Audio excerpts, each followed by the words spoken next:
Kay Veronica to ah.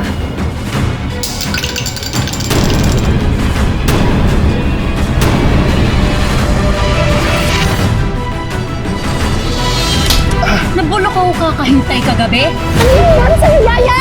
Nanay ka na! Bakit ba ang alaga ko, ha?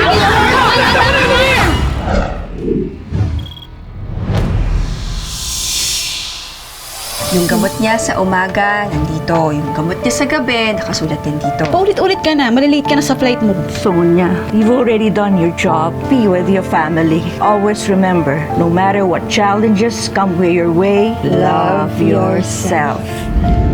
Ang tunay kong kayamanan, ang rason kung bakit ginagawa ko ang lahat ng to. Ang anak at asawa ko. Oh, bawal talaga ang malas. Ikaw ba nagbigay ng chocolate sa anak ko? Ah, oo. Kasi kanina niya pa inaawitan yan, di ba? Eh, ang sabi niya kasi, pinagbabawalan mo daw siya sa chocolates. Guilty pa si Mami Veronica. Sabi ni Yaya Bel, napansin niya na madalas daw kayo magkasama ni Veronica. Hindi naman ah. At nagselos ka naman. Hindi no. Ba't naman ako magsiselos? Bakit dapat ba ako magselos? Init naman ang ulo ng mahal ko. Paano ko ba mapapalamig yan? Gusto mo ba talaga akong pakalmahin?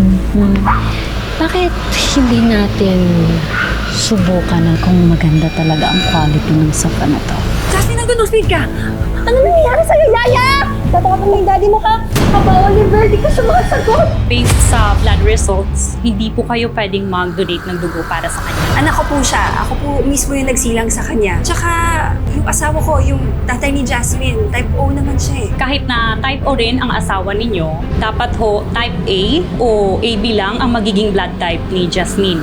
Diyos ko, paano nangyari to? Ang batang inalagaan at pinalaki ko ng ilang taon, hindi ko pala anak? Kung hindi ako, sino? Jasmine!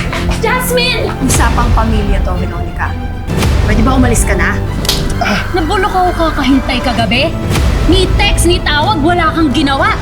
Ikaw naman kasi. Sinabi ko sa'yo huwag kang tatawag pag magkasama kami ni Sonia. Alam na ba ito ni Oliver? Hindi ko pa nasabi sa kanya. Kumabit ka na nga sa halipangot na to. Ipinagkait mo pa sa akin ang tunay ko anak. Demonyo ka! Ubod ka ng tanga!